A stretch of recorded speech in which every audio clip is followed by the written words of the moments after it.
Here's what started out as a Precision 6766.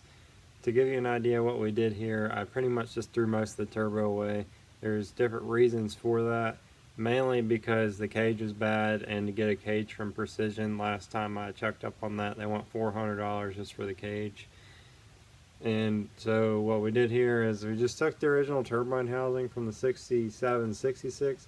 We machined that out for a 67mm HX40 turbine, which we have machined for the ball bearing turbine or ball bearing shaft for the Gt35r. And then we took a Gt35r center cartridge. We machined that out for an 84mm extruder compressor wheel.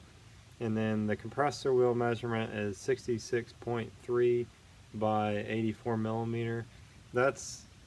It's like a T67 wheel. I don't know that it's exactly a T67 wheel, but it's really close. And then we took one of our compressor housings and we machined that to accept this compressor wheel. These compressor housings right here come machined as a GTX35r, and then we can machine them to different wheels. So that's what we did here.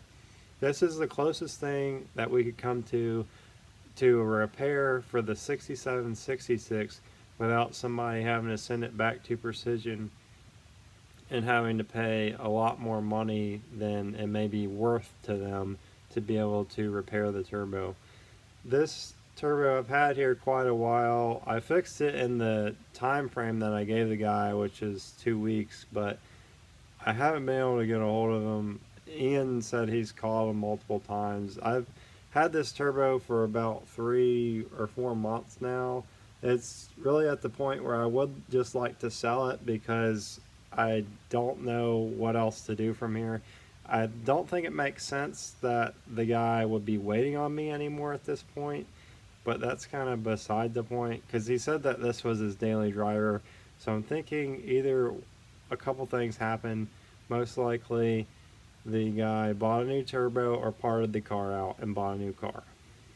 So anyway, I would like to sell this turbo just to get my money back of all the parts that are on it. Now, if you don't want this turbine housing, this was the other guy's. That's really the only part that was his. Everything else I created from what I had here. So this turbine housing was this other guy's. Of course, now it's machined to this turbine. And if you do want to buy this turbo, just send us an email at turbolabamerica@gmail.com, and we could sell it to you with a different exhaust housing. We do have a couple different versions, and I could make a different turbine housing for you, like a T3 form. This one's a V-band inlet and a V-band outlet. Things that are different about this turbo from before, the Precision ball bearing. So the Precision ball bearing version doesn't have coolant ports. This one does, since this is a Garrett style cartridge. And then the oil feed is different. The thread feed is different. The Precision ones have a feed fitting that also is a retainer that goes down into the cage that holds the cage in position. Another thing is, since the feed thread is completely different, you will need a different feed fitting, so you'll need to get a Gt35r feed fitting there. And some people use restrictors. I say not to. I say never to, unless you feel like you have to. But the only thing I've seen out of people using restrictors is that they'll realize that the turbo is blowing oil, but they won't understand why it was blowing oil. Most of the time the oil drain was too small, or the angle was wrong, or it was more than 15 degrees in this direction or that direction, and it's leaking oil. Then they put the restrictor on it, and then they get to the point where they put so much of a restrictor on it that it's not getting any oil. Then the turbo is ruined. As for the drain, this drain is the same as the GT35R, so it's different than the Precision one. The Precision one uses a TO4E style drain. Another thing that we changed up about this turbo was this seal plate. It's a TO4S, so this compressor housing is also a TO4S. And then Garrett never had a seal between this housing and this plate, so they would always leak there, I guess. And so we just took this seal plate and we machine them for a groove to put an O-ring, which we use a KO4 O-ring, and I put that in there to seal against this compressor housing. That way we know that if you're putting this on your vehicle, that we've done everything that we possibly could have done to make this a reliable turbo that's going to perform like it's supposed to. This turbo, horsepower wise, I had somebody make a little over 700 horsepower at 24 pounds. There's a lot of potential with this turbo. This turbo is easily an 800 horsepower turbo with the 0.82 turbine housing, but I've had somebody make as much as 926 horsepower on a turbo with this compressor wheel, but a Gt35r turbine and a 1.06 T3 turbine housing. So that's a little bit different setup, but because this one has a bigger turbine on it, you have more potential to make over what that guy made, but you could do that if you went with the 1.06 turbine housing, which if you wanted that, then I could machine a turbine housing out for that. That's kind of more of like saying that you want to make over 1,000 horsepower on a turbo like this. If you don't plan on going more than 800 horsepower, I would just leave it as it sits right here.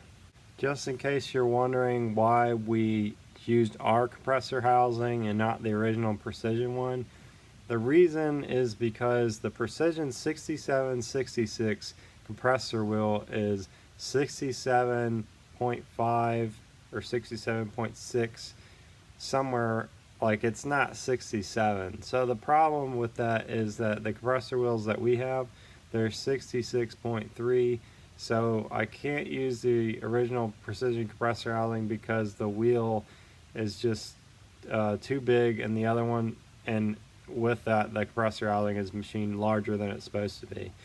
Now, Ian and I did have an idea. So why don't we come out with the 6766 compressor wheel, but put it inside of this turbo, and then have that machined down to 2mm superback.